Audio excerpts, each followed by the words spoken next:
Bonjour et bienvenue. Hier, Wilfred Ekanga a été invité de Rodrigue de Tonguet, qui a entamé une série de 7 vidéos pour ce mois de juin 2024 du côté de l'Hexagone, à Paris, dans les studios de Vox Africa. On lui a posé la question de savoir la responsabilité de Maurice Kamto sur les émeutes de 2008, que les sources non officielles avaient proclamé plus de 100 morts. Eh bien, professeur Maurice Kamto, à l'époque, était ministre délégué à la justice et garde des Sceaux. Voici la réponse qu'il a donnée. Et à partir de cette réponse, vous pouvez comprendre pourquoi aujourd'hui Wilfred Kanga est conseiller du président national du MSC, candidat de l'APC pour l'élection présidentielle de 2025. Suivez. La deuxième question de M. Kamto, qui était ministre de la Justice. Quelle est la responsabilité du sous-fifre dans la barbarie du maître? Le maître peut-il cesser si le sous-fifre lui dit d'arrêter? Je ne pense pas. Si Paul Biya écoutait, parce que je comprends pas pourquoi soudain il n'écoute plus, c'est-à-dire donc, supposons que Maurice Kamto aurait encouragé Paul Biya à massacrer les Camerounais. En gros, Maurice Kamto est donc écouté par Paul Biya et Paul Biya fait exactement ce que non pas son ministre de la Justice fait, mais ce que son ministre délégué à la Justice fait. Pourquoi donc? Lorsque Maurice Kamto lui dit, bon, il est temps de jeter l'éponge parce que le pouvoir, voilà, tu l'as consommé, tu l'as consumé, tu n'es plus l'homme de la situation, pour qu'il ne l'écoute pas à ce moment-là. Pourquoi quand, voilà, par exemple, sur l'incarcération des prisonniers pour leurs opinions politiques, il n'écoute soudain plus Maurice Kamto? Paul Biya porte la responsabilité de ce qui s'est passé en 2008. Point final, la responsabilité ultime. C'est ce que les Camerounais disent quand les Lions indomptables remportent la Coupe d'Afrique des Nations. On dit bravo Paul Biya. Sous l'égide de Paul Biya, les Lions indomptables ont brillé. Sous l'égide de Paul Biya, il y a une autoroute. Bon, je caricature, il n'y a pas d'autoroute au Cameroun. Sous l'égide de Paul Biya, on a construit le barrage X. Il faut aussi que quand ça ne se passe pas bien, le preneur de décision, celui qui n'écoute que lui, et on le sait au Cameroun, Paul Biya n'écoute que Paul Biya. Donc il fait ce que Paul Biya a décidé. Sinon, en jouant ce jeu, Paul Biya n'a qu'à répondre de l'assassinat de Félix, comme il s'appelle, au CNDFNA, survenu en 66, à l'époque où Paul Biya était déjà dans le sérail présidentiel, ainsi que de celui d'Ernest Wangé du 15 janvier 71, puisqu'il était déjà dans l'appareil gouvernemental en tant que secrétaire général à la présidence de la République. Donc si on accuse Maurice Kamto de ce que Paul Biya a fait en 2008, que Paul Biya nous réponde de la mort des nationalistes de l'UPC qui sont morts alors qu'il était justement dans l'appareil ultra rapproché du gouvernement d'Aïdjo. C'est un jeu qui ne peut pas être valable dans un sens et non dans l'autre. En passant, je signale que lorsqu'on sort de l'aéroport de Simalène, on emprunte une autoroute. Mais oui, il y en a une. Le tronçon de terre à voie multiple, l'allée, oui, mais quand vous empruntez n'est pas 10 km quand même. Vous ne pouvez pas être celui qui vous ne pouvez pas être celui qui indexe l'impérialisme économique. Donc, vous ne voulez pas que les étrangers viennent investir beaucoup ou dominer l'économie camerounaise. Et dès qu'il y a quelque chose qui peut être quelque chose de potable dans notre pays, vous minimisez ça. Par exemple, mais vous dites qu'il n'y a pas d'autoroute. Alors, qu'est-ce que vous permet de dire? Parce que vous la comparez avec les autoroutes allemandes, vous la comparez avec les autoroutes françaises. Est-ce qu'une autoroute est forcément à la dimension des autoroutes allemandes ou françaises? Quand il peut y avoir des autoroutes à la dimension camerounaise ou africaine? Non. Quand il y a une réalisation dans le pays, on se pose 2-3 questions. La première question... Nous avons 60 km entre Lobo et dans la périphérie de Bouygues-Nebel. Sur 196 prévus. Oui. Vous pouvez dire que, imaginons, c'est un peu comme la comparaison entre le PIB global et le PIB par habitant. Vous pouvez dire que l'Inde a un PIB supérieur à celui de la Suisse, c'est vrai. Mais divisé par le nombre d'habitants, c'est ridicule. Donc si quelqu'un dit l'Inde a un PIB supérieur à celui de la Suisse et donc est plus riche que la Suisse, il donnera l'impression qu'il a raison. Non, c'est simplement parce que vous avez dit qu'il n'y a pas d'autoroute au Cameroun. Que nous autorisons cette bifurcation. Pas assez, mais dire qu'il n'y en a pas, c'est quand même. Il y en a, c'est modeste, c'est pas la taille de la Côte d'Ivoire, c'est pas la taille du Sénégal, mais il y en a.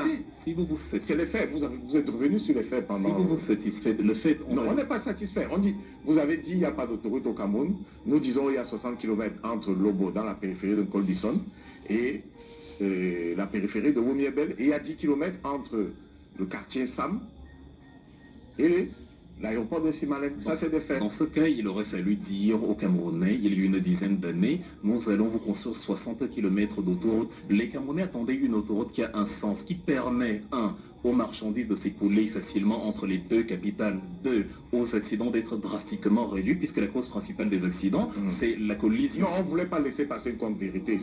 Vraiment, c'est un marge du débat. C'est simplement ça. c'est pas un truc totalement contre vous, mais c'est de relever que vous ne pouvez pas dire qu'il n'y en a pas. Il ne s'agit pas d'être contre moi ou pas. Je suis en train de dire, à partir du moment où je dis il y a une autoroute au Cameroun, bon, évidemment, je crée une situation où les Camerounais sont contents de ce qu'ils ont là et qu'ils appellent autoroute. Voilà. Or, il n'en est pas question. Vous êtes venu en France, vous avez vu, vous avez une idée de ce qu'est une autoroute. Vous avez un tronçon d'une dizaine de kilomètres à voies multiples. Bon, vous considérez que comme il est plus large que la moyenne, c'est une autoroute, je vous l'accorde. Mais moi, je vous dis ce qui permettait la fonctionnalité de l'autoroute prévue, c'est-à-dire rehausser le niveau économique du Cameroun en permettant aux marchandises de 1 d'être écoulées plus facilement, de 2 en permettant aux agents, aux acteurs économiques d'arriver en vie d'un point A à un point B. Cette autoroute-là, celle-là, elle n'est pas achevée. Et même l'autoroute Yaoundé Simalène, qui a pris 11 ans de travaux, pour une dizaine de kilomètres et qui a coûté près de 100 milliards de francs CFA, a été un gouffre financier dont les responsables n'ont toujours pas répondu de leurs actes. Dans tous les cas, on est d'accord qu'il y en a au moins une. Oui, je veux dire, je suis d'accord qu'il y ait une autoroute, mais maintenant, la différence maintenant, c'est que quand on s'est donc mis d'accord qu'il y ait une autoroute, je veux bien, enfin, comme je parlais tout à l'heure des petits combats, j'ai la faiblesse de ne pas voir ça comme ma finalité. Ma finalité, c'est que quand on a donc terminé la petite autoroute de 7 à 8 km ou 10 km entre Yaoundé et Insimalène, vu qu'elle a coûté bien plus que ce qui était prévu, il faut qu'on explique pourquoi elle a coûté plus que ce qui était prévu, puisque dans le même temps, des enfants sont morts à l'hôpital La Cantini par manque de couveuses.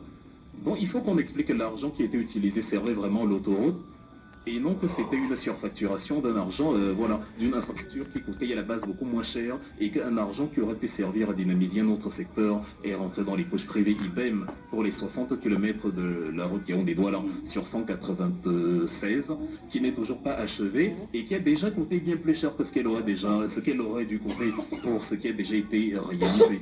Donc quand on veut développer un pays, on ne se dit pas bon, on voulait faire 20 km de route en 3 ans, finalement on en a fait 4. En 8 ans, ça coûtait plus cher, mais ça va. Vous êtes dans la posture politique et ça peut se comprendre aussi.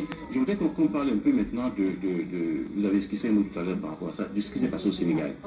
Vous avez dit au Sénégal, en gros, la mobilisation était forte à l'intérieur et qu'elle a en plus bénéficié du soutien de la communauté internationale. Non, que les choses changent. En gros, je schématise un peu, c'est un peu ce que vous avez dit. Parlant de l'arrivée de Diomaye et de Sonko. J'ai dit l'incarcération, parce qu'on m'a pris l'exemple du Sénégal aujourd'hui. On m'a dit Bassirou Diomaye Faye aujourd'hui est président. Et je dis que Bassirou Diomaye Faye a été élu président parce que Ousmane Sonko et Bassirou Diomaye Faye ne se sont pas dit bon, si Macky Sall viole la Constitution, on fait quoi? Ils ont dit au peuple sénégalais mobilisons-nous tous azimuts pour que la Constitution ne soit pas violée. Et de deux, ils ont dit à M. Lamine Badio Camara, le président du Conseil constitutionnel au Sénégal, attention, tu sers la République et non un individu. C'est M. Lamine Badio Camara qui a justement été le juge de paix dans cette histoire.